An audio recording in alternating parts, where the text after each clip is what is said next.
अस्सलाम वालेकुम दोस्तों। Imran series novel prince of Dham by Mazhar Kaleem. अगर आपने अभी तक हमारे चैनल को सब्सक्राइब नहीं किया तो सब्सक्राइब करें और बेल आइकन पर क्लिक कीजिए। ब्लैक गर्ल, ओह मगर वो पाकेशिया में कैसे पहुंच गई? ओवर, ग्रेट बॉस ने हैरत से चीखते हुए कहा। राशेल की कार के पास से इसका मखसूस बैज मिला है और मैंने रेंज फोर्स से राशेल को ट्रेस कर लिया है। इससे मालूम होता है कि राशेल ब्लैक गर्ल के कब्जे में है। राशेल के मुतालिक मुझे पूरी तरह इल्म है कि चाहे इसकी जान ही क्यों ना चली जाए वो कुछ नहीं बताएगा, लेकिन एक मसला है राशेल को। इस अंगूठी की अहमियत का खुद भी इसे इल्म नहीं है। ओवर, मादाम ने जवाब देते हुए कहा। ओह, ये तो अच्छा है कि उसे अंगूठी की अहमियत का इल्म नहीं है, वरना हो सकता है कि वो बेपनाह तशद्दुद के सामने घुटने टेक जाता। बहरहाल तुम फौरन एक्शन में आ जाओ और सुनो, अगर ज़रूरत महसूस करो तो मुझे कॉल कर देना। मैं मुकम्मल टीम लेकर खुद भी पाकेशिया आ जाऊंगा। ओवर, ग्रेट बॉस ने ऑफर देते हुए कहा। मेरे ख्याल में तो फिलहाल इसकी नौबत ना आएगी, लेकिन अगर ज़रूरत महसूस हुई तो मैं खुद इतला दे दूंगी। ओवर, मादाम ने जवाब दिया। ओके, राशेल को ब्लैक गर्ल के पंजे से छुड़ाने के बाद सूरत हाल से मुझे मुतल्ला कर देना, क्योंकि मुझे फिक्र रहेगी। ओवर, ग्रेट बॉस ने हिदायत करते हुए कहा। ठीक है, ओवर एंड ऑल, मादाम ने जवाब दिया और ट्रांसमीटर का बटन ऑफ करके वो तेज़ी से कमरे से बाहर निकलती चली गई।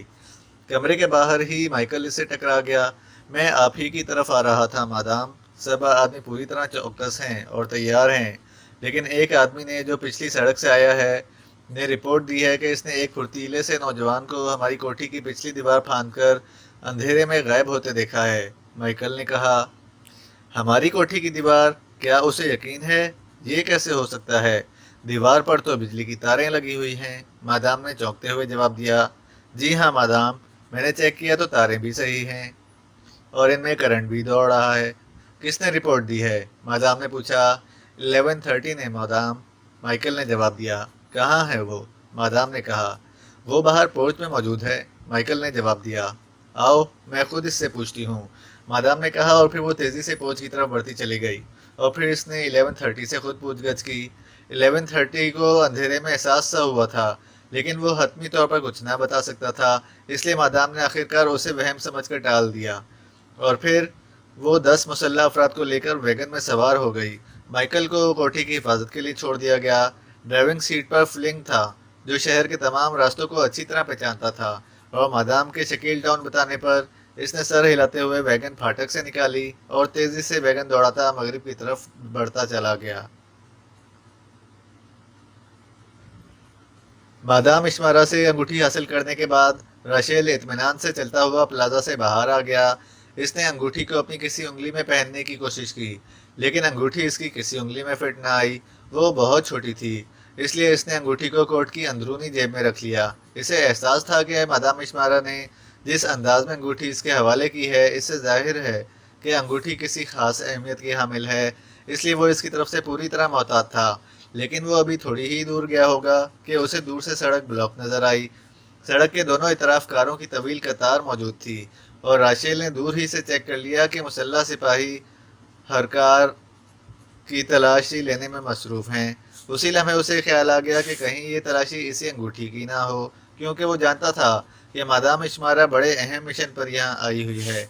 और फिर इसका अचानक गायब हो जाना और फिर इसी तरह प्लाजा में बड़े पुरस्रार तरीके से अंगूठी से देने से यही जाहिर हो रहा था कि उसे खतरा था कि किसी भी वक्त अंगूठी इससे छीनी जा सकती है। वो बड़ा मशहूर मुहावरा है कि चोर की दाढ़ी में तिनका। अब राशेल की दाढ़ी तो नहीं थी, लेकिन तिनका इसके दिल में मौजूद था, इसलिए इसने तेजी से कार एक कैफे के सामने रोकी और फिर उतरकर वो लंबे लंबे डग भरता कैफे में दाखिल हो गया। उसे मालूम था कि तलाशी लेने वाले किसी भी लम्हे इसकी कार के साथ साथ इसकी तलाशी भी ले सकते हैं, इसलिए वो सबसे पहले इस अंगूठी को किसी महफूज जगह पहुंचाना चाहता था और यही सोचकर वो कैफ़े में दाखिल हुआ था। और फिर इसकी नज़रें कैफ़े के हॉल में दौड़ती चली गईं। हॉल की तमाम मेज़ें पुर थीं। दोपहर का वक्त था, इसलिए लोग खाने पीने में मसरूफ़ थे। वो सब लोग शक्ल सूरत और लिबास से मुलाजिम पेशा नज़र आते थे, इसलिए राशेल समझ गया कि इर्द गिर्द मौजूद कारोबारी मराकज़ में लंच का वक्फा हुआ है, इसलिए कैफ़े का हॉल पुर है। और फिर एक मेज़ पर उसे एक खूबसूरत सी नौजवान लड़की अकेली बैठी खाना खाती नज़र आ गई और राशेल तेज़ी से इसकी तरफ बढ़ता चला गया। ओह, क्या मैं यहाँ बैठ सकता हूँ मिस? राशेल ने बड़े महज़िब लहजे में कहा। ओह हाँ, तशरीफ़ रखिए। लड़की ने अचानक अपने करीब एक खूबसूरत गैर मुल्की नौजवान को खड़ा देखा तो चौंक पड़ी। शुक्रिया मिस, राशेल ने बैठते हुए कहा, और इसने जानबूझकर मिस के बाद वक्फा दिया था। मेरा नाम मार्गरेट जूलियन है और मैं यहाँ रॉबर्टसन्स में PA2 डायरेक्टर हूँ। मार्गरेट जूलियन ने जवाब में अपना मुकम्मल तारुफ कराते हुए कहा। मुझे माइकल रोडल्फ कहते हैं, मैं एक सयाह हूँ, राशेल ने नरम लहजे में जवाब देते हुए कहा। ओह सॉरी, मैंने आपसे खाने के लिए पूछा ही नहीं, मार्गरेट जूलियन ने नदामत भरे लहजे में कहा और इसके साथ ही वेटर को इशारा किया। ओह थैंक यू, मैं खाना खा चुका हूँ, आप खाना खा लीजिए, फिर चाय इकट्ठी पी लेंगे। आप जैसी हसीन खातून के साथ चाय पीना मेरे लिए यादगार रहेगा, राशेल ने कहा। ओह, आप ख्वामखा तकल्लुफ़ कर रहे हैं, मैं खाना खा चुकी हूँ, मार्गरेट जूलियन ने मुस्कुराते हुए जवाब दिया, और फिर इसने वेटर को चाय लाने का कहा और वेटर ने फुर्ती से मेज़ पर पड़े हुए बर्तन उठा दिए। ये रॉबर्टसन्स कहाँ है? इस कैफ़े से तीसरी बिल्डिंग है, अद्वियात की इम्पोर्ट एक्सपोर्ट करती है, मार्गरेट जूलियन ने जवाब दिया। इसकी नज़रों में राशेल के लिए पसंदीदगी के आसार नुमायाँ थे। मार्गरेट जूलियन आज़ाद ख्याल लड़की थी, एक फ्लैट में अकेली रहती थी, और चूंकि इसकी तनख्वाह इसके शौक के लिए पूरी ना होती थी, इसलिए वो नए नए दोस्त बनाकर इनसे अपना खर्चा निकालती रहती थी। और राशेल को देखते ही वो समझ गई कि राशेल ने उसे पसंद किया है, और लिबास से भी वो कोई दौलतमंद सयाह लगता है, इसलिए इसके साथ वक्त भी अच्छा गुजरेगा और साथ ही रकम भी तगड़ी हासिल हो सकेगी। इसलिए इसने फैसला कर लिया था कि वो राशेल को दोस्त बनाएगी। ये कुछ दूर कारों की चेकिंग हो रही है, ये क्या मसला है? अचानक राशेल ने पूछा। ओह चेकिंग, अरे हाँ, यहाँ अक्सर चेकिंग होती रहती है। नारकोटिंग एजेंसी वाले अक्सर यूं ही मसरूफ़ का सड़कों पर चेकिंग शुरू कर देते हैं। वो हर कार, मोटरसाइकिल और हर आदमी के लिए मुकम्मल चेकिंग करते हैं। इस तरह अक्सर इन्हें मंशियात और इसके स्मगलर मिल जाते हैं। मार्गरेट जूलियन ने बगौर राशेल की तरफ देखते हुए कहा, जिसकी आंखों में उलझन के तासुरात नुमाया थे। तो क्या ये सारा दिन चेकिंग करते रहते हैं? नहीं, बस अचानक चेकिंग शुरू कर देते हैं, फिर अचानक ख़त्म कर देते हैं। ना ही वक्त मखसूस है और ना ही जगह। अक्सर ऐसा होता है कि वो वहाँ से चेकिंग छोड़कर होटलों के सामने खड़ी कारों और अजनबी लोगों की चेकिंग शुरू कर देते हैं, मार्गरेट जूलियन ने जवाब दिया। ओह, तो ये बात है, राशेल ने उलझे हुए लहजे में जवाब देते हुए कहा। मिस्टर माइकल, आप अगर मुझ पर एतमाद करें तो मैं आपके एतमाद पर पूरा उतर सकती हूँ, मार्गरेट जूलियन ने वेटर के रखे हुए चाय के बर्तन अपनी तरफ खिसकाते हुए बड़े पुरस्कार से लहजे में कहा। वो दरअसल राशेल के सवाल और इसकी आंखों में मौजूद उलझन से इस नतीजे पर पहुंची थी कि राशेल के पास भी मंशियात मौजूद है, इसलिए वो चेकिंग से घबराकर इस कैफ़े में आ निकला है। ऐसे आदमियों से हमेशा बड़ी मोटी मोटी रकमें मिलने की तवक्का रहती थी, इसलिए मार्गरेट जूलियन की दिलचस्पी बढ़ गई थी। एतमाद? कैसा एतमाद? ओह मिस मार्गरेट, आप गलत अंदाज में सोच रही हैं। मेरा मंशियात से कोई ताल्लुक नहीं, मैं तो बस वैसे ही पूछ रहा था, राशेल ने मुस्कुराते हुए जवाब दिया। वो मार्गरेट जूलियन का इशारा समझ गया था। ये लीजिए, चाय पी लीजिए। अब ये तो आपकी मर्जी है कि आप एतमाद करें या ना करें। बहरहाल, अगर ऐसा कोई मसला है तो मुनासिब मुआवजे पर मेरी खिदमत हाजिर हैं। हमें चूँकि ये लोग अच्छी तरह पहचानते हैं, इसलिए हमारी तलाशी कभी नहीं ली जाती। मार्गरेट ने चाय की प्याली राशेल की तरफ बढ़ाते हुए बड़े मजबूत लहजे में कहा, और उसी लम्हे राशेल ने कैफे से बाहर मुसल्लह सिपाहियों से भरी हुई कार रुकते हुए देखी। सिपाही कार से उतरकर खड़े हो गए थे, इन्हें शायद किसी अफसर के आने की तवक्का थी, और राशेल ने इन्हें देखते ही फुर्ती से जेब में हाथ डालकर मादाम इश्मारा की दी हुई अंगूठी निकालकर मार्गरेट की तरफ बढ़ाते हुए कहा। मिस मार्गरेट, ये अंगूठी अमानत रख लें और अपने घर का पता बता दें। मैं शाम को वहाँ से इसे वापस ले लूँगा और आपको माकूल मुआवजा भी पेश किया जाएगा, राशेल ने तेज़ लहजे में कहा, और मार्गरेट ने फुर्ती से अंगूठी इसके हाथ से झपट कर अपने गिरेबान में डाल दी। इसकी हिफाजत अपनी जान से ज़्यादा करें। अगर ये गुम हो गई और या इसे नुकसान पहुंचा तो आपके जिस्म की एक एक बोटी अलहदा कर दी जाएगी। राशेल का लहजा बेपनाह सर्द और तल्ख था। आप बेफिक्र रहें मिस्टर माइकल, ये महफूज रहेगी। आप ऑफिस टाइम के बाद फ्लैट नंबर 10 विलिंगटन रोड पर आ जाएं और अपनी अमानत हासिल कर लें, लेकिन वो मुआवजा माकूल होना चाहिए, मार्गरेट ने उठते हुए कहा, और राशेल भी उठ खड़ा हुआ, क्योंकि अब पुलिस वाले कैफ़े के अंदर दाखिल हो रहे थे, और फिर पुलिस वालों ने राशेल को रोक लिया, लेकिन इन्होंने मार्गरेट जूलियन की तरफ नज़र उठाकर भी नहीं देखा, और वो तेज़ तेज़ कदम उठाती कैफ़े से बाहर निकलती चली गई। माफ़ कीजिए, हम हंगामी चेकिंग कर रहे हैं, आपको तलाशी देना होगी, एक पुलिस ऑफिसर ने बड़े मौदबाना लहजे में जवाब दिया। कोई बात नहीं ऑफिसर, कानून से ताउन मेरा नस्बो ऐन है, आप खूब अच्छी तरह तलाशी लें और तसल्ली कर लें, राशेल ने बड़े मुतमईन लहजे में जवाब दिया। और फिर चंद लम्हों के बाद इसकी मुकम्मल तलाशी लेने के बाद उससे माजरत करके जाने की इजाज़त मिल गई और राशेल अपनी पेशबंदी पर मुस्कुराता हुआ कैफ़े से बाहर निकल आया। अब कारों की चेकिंग बंद थी और कैफ़ों में बैठे हुए अफराद की चेकिंग हो रही थी, इसलिए राशेल इत्मीनान से कार में बैठा और फिर इसने कार आगे बढ़ा दी। वो पूरी तरह मुतमईन था कि शाम को मार्गरेट को माकूल इनाम देकर इससे अंगूठी हासिल कर लेगा। इसकी कार तेज़ रफ्तारी से सड़क पर आगे बढ़ी चली जा रही थी। इस वक्त वो जिस जगह से गुजर रहा था इसके दोनों अतराफ में दूर दूर तक खेत फैले हुए थे जिनमें कदावर फसलें मौजूद थीं। राशेल अपनी ही धुन में कार दौड़ाता हुआ चला जा रहा था कि अचानक एक धमाका सा हुआ और राशेल के हाथ में पकड़ा हुआ कार का स्टीयरिंग बुरी तरह लुढ़खड़ा गया।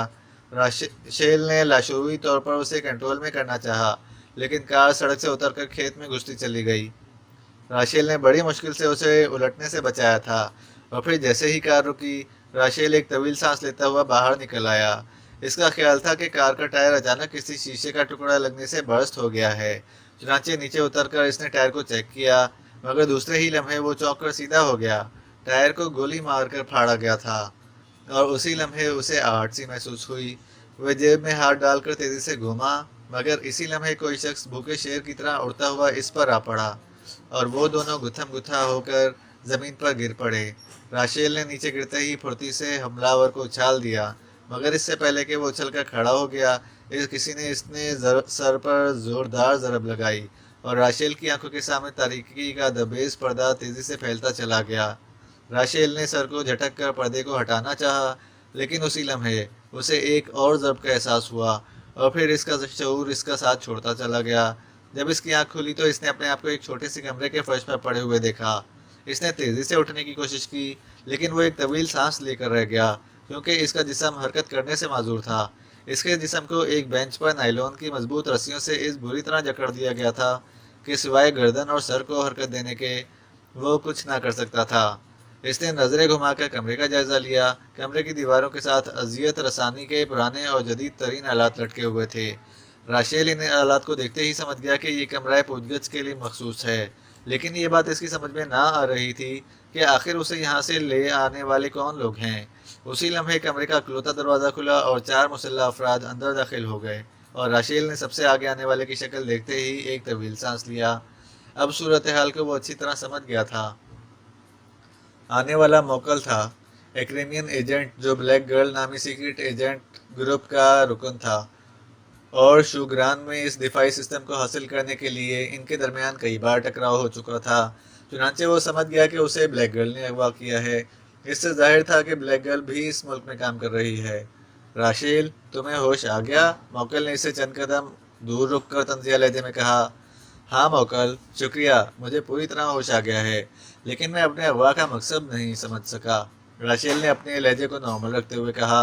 अभी सब कुछ समझ आ जाएगा। इस कमरे में आने के बाद बेवकूफ़ भी अक्लमंद बन जाते हैं और तुम्हारी हमारी तो पुरानी दोस्ती चली आ रही है और जाहिर है ऐसे मौके बार बार हाथ नहीं आते कि राशेल जैसा आदमी यूं बेबस पड़ा हुआ हो और मोकल को ये मौका मिल जाए कि वो इससे जिस तरह चाहे पूछगछ करे। मोकल ने फ़खरिया अंदाज में मुस्कुराते हुए कहा। ठीक है, ये तो मौके मौके की बात है, लेकिन तुम मुझे जानते हो, मेरा नाम राशेल है, जो अगर ना चाहे तो मौत भी इससे कुछ नहीं उगलवा सकती। तुम अपनी पूरी सफाकी मुझ पर आजमा सकते हो। राशेल ने बड़े मजबूत लहजे में जवाब देते हुए कहा। देखो राशेल, तुम्हारी और मेरी पोजीशन एक जैसी है। मैं ब्लैक गर्ल का असिस्टेंट हूँ और तुम मादाम इश्मारा के। हमारी तुम्हारी आपस में कोई दुश्मनी नहीं है। हम तो सिर्फ मोहरे हैं जो दूसरों के इशारे पर हरकत करने पर मजबूर हैं। इसलिए बेहतर यही है कि तुम मेरे चंद सवालों का जवाब दे दो। मैं तुम्हें यकीन दिलाता हूँ कि तुम्हारी ज़िंदगी महफूज रहेगी। मोकल ने इस बार कदरे नरम लहजे में कहा, क्योंकि वो भी जानता था कि राशेल कोई आम आदमी नहीं जिससे तशद्दुद के ज़रिए कुछ उगलवाया जा सके। तुम जो चाहो पूछ सकते हो, लेकिन मैं जिस बात का जवाब मुनासिब समझूंगा दूंगा, वरना नहीं। पहली बात तो ये कि तुम्हारा हेडक्वार्टर यहाँ कहाँ है। ये बात तो मुझसे पूछने की बजाय बेहतर है कि खुद ही उसे तलाश कर लो। राशेल ने जवाब देते हुए कहा। नहीं, یہ تو تمہیں بتانا ہی ہوگا، اور اس کے ساتھ یہ کہ مادام نے کس حد تک مشن مکمل کیا ہے اور وہ کیا کر رہی ہے، موکل نے سخت لہجے میں کہا۔ تو پھر پوچھ لو، میں نہیں بتاؤں گا، راشیل نے مضبوط لہجے میں کہا۔ اوکے، موکل نے ایک طویل سانس لیتے ہوئے کہا۔ اس نے اپنے ساتھ کھڑے ہوئے ایک مسلح آدمی کو آنکھ سے اشارہ کیا اور وہ آدمی سر ہلاتا ہوا آگے بڑھا، اور اس نے کاندھے سے لٹکتی ہوئی اسٹین گن اتار کر ایک طرف دیوار سے ٹکا کر رکھی، اور پھر اس نے دیوار کے ساتھ لٹکا ہوا ایک لمبا سا راڈ اتار لیا جس کے ایک سرے پر نائلون کی باریک سی ڈوری لپٹی ہوئی تھی۔ اس نے بڑے اطمینان سے وہ ڈوری کھولی اور آگے بڑھ کر اس نے ڈوری بینچ پر لیٹے ہوئے راشیل کی گردن کے گرد لپیٹی اور اس کا دوسرا سرا راڈ میں لگے ہوئے ایک ہک میں اٹکا دیا۔ راشیل خاموش پڑا یہ سب کارروائی دیکھتا رہا۔ اسے سمجھ نہ آ رہی تھی کہ یہ تشدد کا کون سا طریقہ ہے۔ اس نے پہلے تشدد کا یہ آلہ کبھی نہ دیکھا تھا۔ اس آدمی نے راڈ کا سرا پکڑا اور پھر اس کے نیچے لگی ہوئی ایک چھوٹی سی پھرکی کو تیزی سے گھمانا شروع کر دیا، اور پہلی بار راشیل کو اس خطرے کا احساس ہوا کیونکہ نائلون کی باریک ڈوری چرخی کے گھومتے ہی اس کی گردن کے گرد کستی چلی گئی، اور راشیل کو یوں محسوس ہو رہا تھا جیسے اس کا سانس لمحہ بلمحہ رکتا جا رہا ہے۔ اس کی آنکھیں پھٹی جا رہی تھیں لیکن وہ اپنے آپ پر جبر کیے خاموش لیٹا ہوا تھا، اور پھر ڈوری اتنی تنگ ہو گئی کہ راشیل کو موت سامنے نظر آنے لگی۔ راشیل، اب بھی وقت ہے، سب کچھ بتا دو، ورنہ یہ ڈوری تمہاری گردن کو اس طرح کاٹ دے گی جس طرح صابن کو تار کاٹ دیتا ہے، موکل نے سرد لہجے میں کہا۔ تم سے جو ہوتا ہے کر لو، راشیل نے بھچے بھچے لہجے میں جواب دیا، اور موکل کے اشارے پر راڈ کو پکڑے ہوئے آدمی نے گھمانی شروع کر دی، اور پھر نائلون کی باریک ڈوری راشیل کی کھال کاٹتی ہوئی گھستی چلی گئی، اور راشیل کے منہ سے چیخیں نکلنے لگ گئیں، اس کی گردن سے خون نکلنے لگ گیا تھا۔ بتاؤ، ورنہ دوسرا جھٹکا تمہاری موت پر ہی ختم ہوگا، موکل نے انتہائی سخت لہجے میں کہا۔ نہیں نہیں، راشیل نے تڑپتے ہوئے جواب دیا اور بری طرح سر ادھر ادھر مارنے لگا۔ کھول دو اور ترکیب نمبر 13 آزماؤ، موکل نے کہا، اور اس آدمی نے چرخی الٹی گھمانا شروع کر دی، اور پھر چند لمحوں بعد اس نے ڈوری گردن سے نکال کر اسے بڑے اطمینان سے راڈ پر لپیٹا اور اسے دیوار سے لٹکا دیا، جبکہ دوسرے آدمی نے ایک کونے میں موجود میز پر رکھا ہوا پانی کا جگ اٹھایا اور راشیل کے منہ پر پورا جگ ہی انڈیل دیا، اور راشیل کو یوں محسوس ہوا جیسے اس کا ڈوبتا ہوا دل پھر معمول پر آ گیا ہو۔ ٹھنڈا پانی پڑنے سے اس کے زخم سے خون نکلنا بھی بند ہو گیا تھا۔ یہ تو سب سے معمولی ترکیب تھی، راشیل، اب دیکھنا کہ تم کس طرح طوطے کی طرح بولنا شروع کرتے ہو۔ اسی لمحے اسی آدمی نے راڈ دیوار سے لٹکا کر دیوار میں نصب ایک اور الماری کو کھولا اور اس میں سے ایک سرنج اور چھوٹی سی شیشی نکالی۔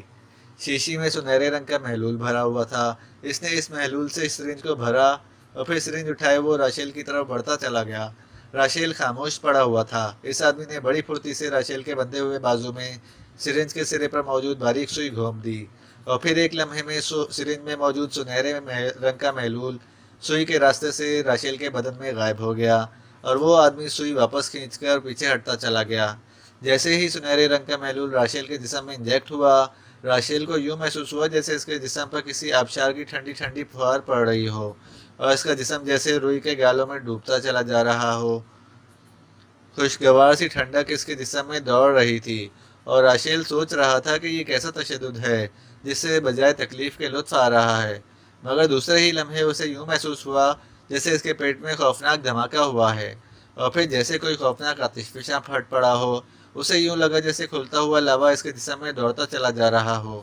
یہ تکلیف اتنی اچانک اور خوفناک تھی کہ راشیل کو اپنے جسم کی ایک ایک رگ چٹکتی ہوئی محسوس ہوئی، اور اسے یوں لگا جیسے وہ کسی دہکتے ہوئے تنور میں جا گرا ہو۔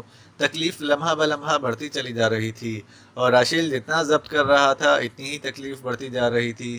اس کے ذہن میں آندھیاں سی چل رہی تھیں، اور پھر اس کے پیٹ میں ایک اور دھماکہ ہوا، اور ایک بار پھر اس کے جسم میں خوشگوار ٹھنڈک کی روح دوڑتی چلی گئی، اور راشیل نے نڈھال ہو کر ایک طویل سانس لیا۔ وہ سمجھ گیا تھا کہ اس نے اپنی بے پناہ قوت ارادی کی بنا پر اس تکلیف کو بھگتا لیا ہے، لیکن خوشگوار ٹھنڈک کا یہ لمحہ بہت مختصر ثابت ہوا۔ ایک بار پھر اس کے پیٹ میں دھماکہ ہوا، اور پھر آگ کا خوفناک طوفان اس کی رگوں میں دوڑنے لگا۔ اس بار تکلیف پہلے سے کہیں شدید تھی، اور راشیل کے حلق سے بے اختیار چیخیں نکل گئیں۔